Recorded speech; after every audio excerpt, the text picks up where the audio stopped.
I haven't hit this before, I'm going to hit it this time. This is the best one. His slogan is, if you snooze, you lose. And indeed, that is the case. There are only so many money-making opportunities we have, and he's going to tell you where they all are. It's the one and only Black Bookie. It's Uncle Joe. Uncle Joe, how are you today? Good evening, America. Welcome to the Snooze You Lose podcast. I'm your host, Uncle Joe. This is a sports and a sports betting podcast where the motto is and always will be win together, lose together. Thanks for joining me here live another week on Millions. If you're watching on YouTube, hit that like button, hit that subscribe button, share the stream. New listeners, old listeners, you know how we rock. We don't try and take up too much of your time. Make sure you follow us on all social media platforms at The Black Bookie. Let's jump right into it. Thank you to everyone also that is watching the show that helped me celebrate or said happy birthday to me. It was much appreciated. Yesterday was my birthday, so still feeling it. Had a good weekend with family and my wife, and some of my boys came through, so rested up today, but wanted to be here to deliver the show for you guys. A lot to talk about it. An awesome NFL weekend. First, we're going to talk about tonight's play, though. Once again, like I told you guys last week, we've been kind of up and down so far to start 2024. So, we started the month off really hot. And then it's kind of just been breaking even lately. But a new week, new opportunity, trying to get things going. We are on the Rockets plus 1.5 tonight. That game starts at 8 o'clock. Last show, we had the UNC pick we gave you guys, which cashed easily. They absolutely dominated in the second half. So we're trying to cash another play here. There was no article play yesterday, which I'm kind of glad I didn't write because the only game I really liked was San Fran. They won, but didn't cover, so they wouldn't have got the job done for us. But staying focused on tonight, we on the Rockets plus 1.5 against the Lakers. This Houston team is 16-8 at home. The Lakers are 7-15 on the road. So both of these teams, Jekyll and Hyde, where they're two different teams on the road and away. So the Rockets much better at home. Lakers terrible on the road. But another reason I like the Rockets in this matchup, the Lakers are off a huge emotional double overtime win against Golden State. And it's funny because, like I said, I had some of my boys come through and we were watching the games. And the Lakers Golden State game was the one we were least interested in. When we saw the lineup for the games, we wanted to watch the Knicks game. Some of them are Knicks fans. We wanted to watch the Denver Sixers game because we thought it was going to be a great matchup between Jokic and Embiid didn't end up playing. The Boston game we were excited to see, Boston versus the Clippers. So this was literally the game that we were least interested in watching, and it ended up being one of the best games of the year. Forget of the day. This was an awesome battle between two teams, went to double OT. I just feel for both these dudes, we're just watching the end is near for both these guys, but still bad between LeBron and Steph and Clay. We're just watching legends just battle. Steph Curry couldn't have played any better. He was unbelievable. And the Lakers were able to hold on and pull it off in Golden State. But like I said, a huge emotional game, double overtime game, where this Lakers team also is a little bit older. So now you had LeBron James play 47 minutes in that game. Anthony Davis, 44 minutes in that game. D'Angelo Russell, I think 48 minutes. So a lot of minutes for this Lakers team. Got to be an emotional letdown, not caring as much about this Houston matchup on the road where they are 7-15, which means they were just 6-15 before getting that win in Golden State. A little revenge factor, but not much. The last time these two teams played, the Lakers did win, got a 10-point lead against Houston. So a little revenge there on December 2nd, but I'm definitely leaning Rockets tonight, plus 1.5. Just think the better home team against a team with a bad road team. And the Lakers, how much do they have in the tank? How much is LeBron and AD going to have in the tank tonight after playing so many minutes? Emotionally and physically, how much do they really have in the tank? I just think this is the game the Rockets can get at home.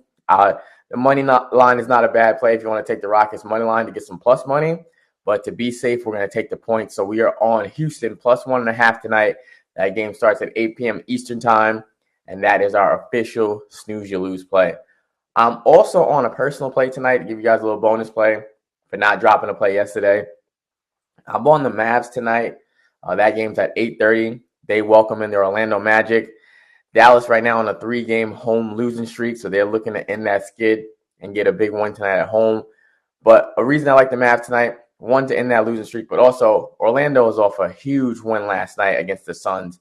Once again, a mental letdown looks like it could happen tonight. Orlando, a much younger team, but beating a team like Phoenix and snapping their 7-8 game winning streak in Orlando, just how much are they going to care tonight? It's hard to just get up the next day, 24 hours later, and care tonight. They were probably partying a little bit before they even had to head out. So off a big win last night. Kyrie Irving not playing for Dallas, which is a plus. I think Kyrie's a great player, but it just hasn't worked out between him and Luka. And the reason it really hasn't worked out is they haven't played enough games together. Either one's hurt or the other's hurt. They just haven't played enough games together. It's not gelling. Luka really has been showing with, his 73 performance that he really needs the ball in his hands. It's just so ball dominant. He wants to play at a slower pace. So it just hasn't worked out. So I think when they don't play together, the Mavs have a better record, unfortunately. And I wonder how much longer this process, how much longer the Mavs are going to try this process with these two. I can see Kyrie probably leaving at the end of the season because it's just not working out. And they don't play enough games together for it to gel. So I like it. That's a bonus play. I'm on the Mavs tonight. I was actually talking to one of my buddies. He took the Mavs the other day against the Kings, and I was like, come on, man. After that 73-point game, that there was no way they were going to come back and win the next day. Mental aspect is a big part of betting too. Where are these players' heads at? How much do they really care? Who do they have on deck? Look ahead spots. So those are things too that you have to definitely look into and factor when you're placing a wager. But I like it tonight in the home losing streak. Kyrie not playing, which is a plus for the Mavs, just because the continuity is just not there between him and Luka. And Orlando off a huge win last night, ending the Suns' winning streak. I like Orlando. I like the Mavs tonight. I like the Rockets tonight. Those are my two plays. Locked them in. Rockets game at 8. Mavs game at 8:30. Let's try and put some money in the account. Simple as that. As we get to the NFL, Chiefs, Ravens, man. First, Cam Newton, in his podcast, it's crazy because I seem like I hate Cam or something like that because it's the second time we're talking about him. But it's just, the clickbait stuff is just crazy because he said he spoke to a Baltimore native that told him that Lamar Jackson is more important to the city of Baltimore than Ray Lewis. Now, I know I got a baby face and I look young, but there's no way that person that he spoke to then could have been older than 15 years old because that was the most ludicrous, erroneous statement I've ever heard in my life. And I would say that whether Lamar won or lost yesterday, because there is no way, as the sun rises in the east and sets in the west, that Lamar Jackson is more important to Baltimore than Ray Lewis. I love Lamar. He keeps improving. He is a dynamic player, but he is no Ray Lewis. Ray Lewis, first of all, has won 2 rings for Baltimore. And let's not forget, Ray Lewis is compared to, he's in the conversation of the greatest player at his position ever. He's also in the conversation as one of the most scariest players, the most fearful players to ever put on shoulder pads. Unless Lamar can bring in 3, maybe 4 rings to that city, he will never, ever be more important than Ray Lewis. But then Cam Newton said that Lamar is the most dynamic player in the NFL. And the same thing, as long as Pat Mahomes can wake up and put cleats on, he will be the most dynamic player in the NFL. It's not Lamar Jackson. It's Pat Mahomes by a landslide. And he just keeps proving it week after week, year after year. As now, his 4th Super Bowl, 6 straight AFC appearances. It's insane. And, let's break down the game. We talked about this all year. I did videos about it. I've talked on the show about it. This is the best chance for this Ravens team to go to the Super Bowl. It will never get easier for them. The road will never get easier for them because even let's just look at next season, right? Joe Burrow will be back. The Chargers are now going to get better with their new head coach. The Bills are still going to be there. The Chiefs are still going to be there. And this was your best chance, too, because you made the AFC have to go through Baltimore. You did what you were supposed to do in the regular season to make sure they had to come to your house and beat you in your house to get to that Super Bowl. And that's exactly what the Chiefs did. It will never get easier for the Ravens ever again. I don't think they will never have an easier path than what they had this year. 10 points that they scored at home. And we talked about this last week with the 49ers where, Debo had got hurt and they seem to have changed the whole playbook. I'm not sure what happened with the Ravens. The Ravens showed up in their own stadium and threw out their offense. Completely threw out everything that's worked for them all year to get to where they at. Just completely threw it out the window. 6 rushing attempts by anyone not named Lamar Jackson. Lamar Jackson had, I think 8, and Zay Flowers had 2. 6 rushing attempts by the other 2 running backs. Gus Edwards and somebody else had 2. It's insane. You can't go away from what works. Run the ball. You made the job for the Chiefs easier because instead of having to defend the run and also defend Lamar's legs and make sure, okay, we can't stack too many in the box because he will beat us in the pocket. He's not the same player he was when he got to the league. He can make those throws. You made the job for the Chiefs defense even easier because now they knew, we don't got to defend the run. Everybody get back. They're not even throwing. They're not even running it. Everyone get back. 37 pass attempts for Lamar Jackson. That is not a recipe for success. This is not Peyton Manning. That is not your strength. That is not your scheme. That's not your game. That's not nothing. And you threw the ball 37 times as if you were losing. I mean, as if it was like a blowout. You were in the game. Your defense kept you in the game. You guys were in the game. The Chiefs only put up 17 points. You were in the game. The 49ers trailed 24-7 and still ran the ball, still stuck to their guns, still stuck to what worked. Christian McCaffrey had over 20 rushing attempts, still stuck to the game plan. You were in a one-possession game for almost the entire second half and completely threw out what works best for you.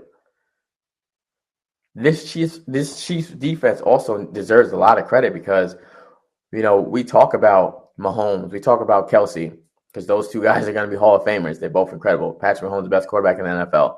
Travis Kelsey, obviously a Hall of Famer towards the end of his career, but at one point, the best tight end in football, arguably in conversations. I don't put him as the best ever, but he's in the conversation. If somebody brought his name up, it's not criminal to do that. Just past Jerry Rice for most postseason receptions as a tight end.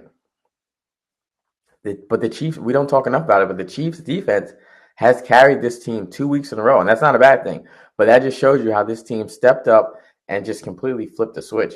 Held the Bills to 7 points in the second half. Now held the Ravens to 10 points. I believe their lowest scoring output all year. Not enough credit for this Chiefs defense and what they done and what they were able to accomplish. And I personally didn't really touch the game. I wanted to watch and enjoy it because I knew it was going to be a battle, and I really didn't know which way to lean because the numbers tell me I can't bet against Mahomes as an underdog, and you can't. 10-3 now as an underdog.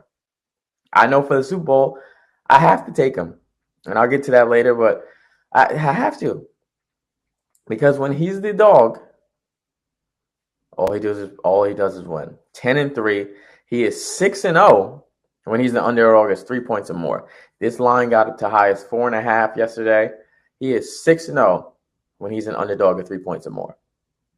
It's just incredible. You can't bet against them. You guys can be mad all year. You can hate the Swifties. You can hate the success. You can hate the dominance. We really thought this was the year where they didn't look good all year. They did not. They looked average and at times below average all season. But it's a different ball game in the postseason. And even on the road where we didn't know if he could do it, and a lot of people said he couldn't, he got it done. As an underdog, he keeps getting it done. Zay Flowers fumble, I'm not mad at it. We always tell guys to go all out, give it 100%, right? And it's weird because that's the one instance where maybe you wanted it a little too much. We didn't need it. Like I said, the Ravens were playing like they were down 17. No, they were playing like they were down 25-0. Just the mentality that they showed was they were stressing so much. They were pressing so much as if the game was completely out of reach. And I think that's even a play where you don't need that extra reach. But also, you can't knock effort, right? You can't knock effort, can't knock hustle. I'm not mad at him for that. But once again, Chiefs defense made a play, made an incredible play, forced that fumble, forced the turnover, and it ended up being a touchback and they got the ball. But the one you can't have, I mean, even though this stat will go in the Chiefs' defense favor, Lamar can't make that throw. You can't throw into triple coverage with the game on the line. They were able to move the ball. They got into the red zone. They moved downfield. He said it himself. We moved downfield. They were able to move the ball. But when we got to the red zone, you needed to put points on the board. Threw picks. They fumbled. The Ravens defense gave them a chance. They were in this game. Like that's what I'm saying. They played like they were down by 40. It was a one-possession game. And the offense just didn't show up. They looked scared. They looked confused. They threw out what worked for them. Should have ran the ball. And they didn't. They didn't. Now, if they were running the ball and the Chiefs defense was just swallowing them up and they couldn't get anything going, that's different. But 6 attempts, you didn't even try. That's not even try. That leaves you with the inability to run play action. It changes everything. That's what I'm saying. The Chiefs defense was able to just sit back and know that we forget the run. We'll make sure Lamar doesn't beat us with his legs and everybody drop back because they're not even trying to run the football. They played into the Chiefs' favor, into their hands. But it's not, I don't see a chance for the Ravens to ever get an easier road to the Super Bowl. This is really one they choked and blew away. Lamar can't throw that pick. You were still in this game. There was no need for it. There's so many chances in that second half. It was a good game. 17-10, the Chiefs move on. And they're going to face the 49ers. And, man, this 49ers team has looked beatable, right? They have looked beatable the entire postseason run, the game against the Packers. This game, they trailed 24-7. They have looked beatable at times, especially yesterday. I mean, I know people always say, it's still plenty of time. It's a long game. Anything can happen. But the way the Lions came out with confidence and dominating and a 17-point lead and being on the road, everybody was like, whoa, this one might be over. Second half comes. Completely different team. And like I stated, they stuck to their game plan. 20 rushing attempts for Christian McCaffrey. No panic.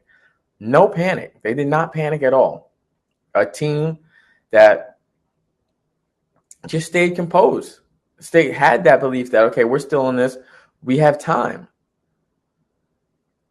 We're going to get to the Dan Campbell thing, but mostly it was on the Lions didn't execute. They just didn't. They were Jekyll and Hyde, like how we talked about in the beginning of the show. Jekyll and Hyde with the Rockets and the Lakers, their home road records. Jekyll and Hyde in this game. First half looked like a team that could win the Super Bowl. And the second half just completely disappeared. They didn't execute.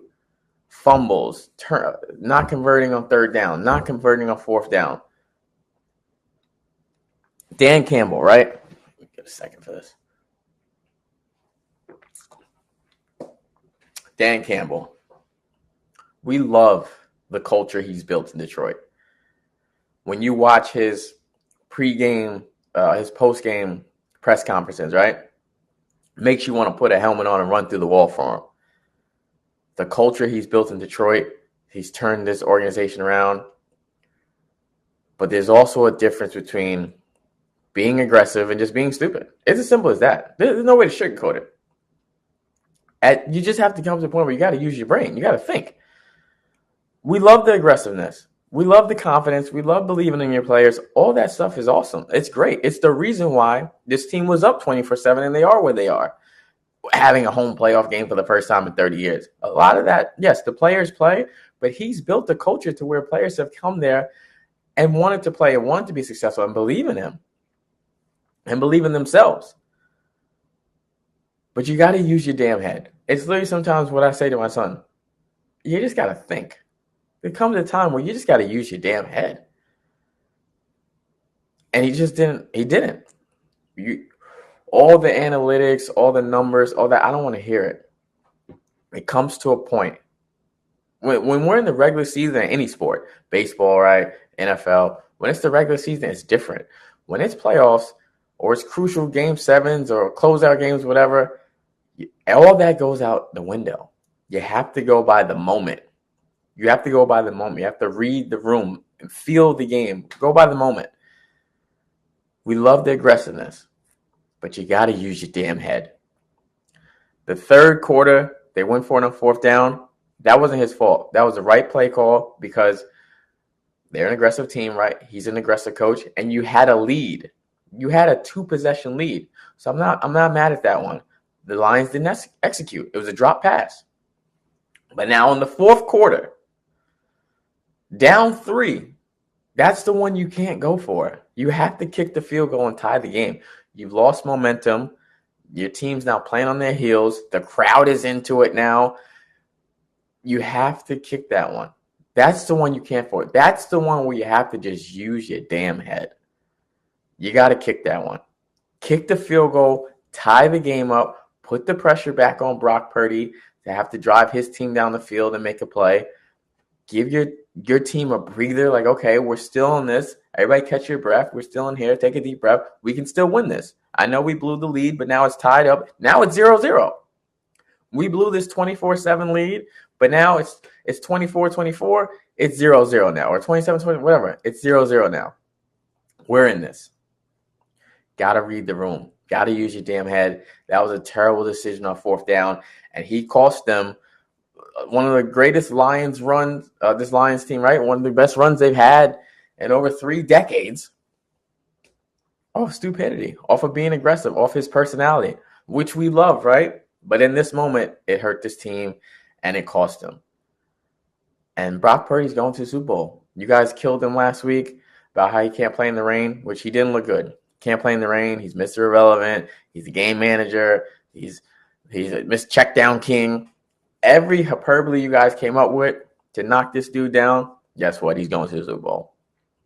He's going to the Super Bowl. Not last week, he led a game-winning drive to win the game in the fourth quarter. This week, he helped his team come back 24-7 in the second half, down 17, and come back in the second half and go to the Super Bowl. Keep calling him what you want. He's going to the big dance. He's going there. Chiefs, San Fran, February 11th. Right now, I can't. The line is San Fran minus 1.5, and I'd be an idiot, right? If I take the 49ers. Everything I just told you guys 20 minutes ago, Patrick Mahomes' numbers as an underdog, I'd be stupid to take the 49ers. I'd be stupid too. The numbers tell me I can't. Because as much as the numbers told me I couldn't this week, I really thought they were going to lose. I thought the Ravens were going to pull this off and get it done. So the numbers tell me I can't take the 49ers. I can't. And honestly, I like the Chiefs in this matchup because San Fran, though, for 2 weeks has looked very beatable. The Packers had them. The Lions definitely had them. And now they're going to face a team that's better than both those teams. And you get down 24-7 to Patrick Mahomes, it's going to be very unlikely to come back. So I'm taking the Chiefs plus 1.5 right now. Lock it up. That's going to be my Super Bowl pick. I don't care about anything else. I don't care. The numbers tell me I have to, and my eyeballs, the test has showed me that the 49ers are beatable. They're good. They're really good, but they're beatable because 2 weeks straight, they've done this. Whew. Whew. Just escaped. Barely escaped. And both of those games were at home. Give me the Chiefs and Patty Mahomes. Let's go Swifties. Sign me up. That's going to be my pick. Let me know what you guys are liking. Let me know what you guys are rocking with. But that's what I'm rolling with. Embiid. Joel Embiid. This is disgusting. You know, I talked about this last year, how he was ducking smoke in Denver, but I didn't know it's been since 2019. He has not played a game in Denver since 2019. That's disgusting. You can't duck smoke more than that.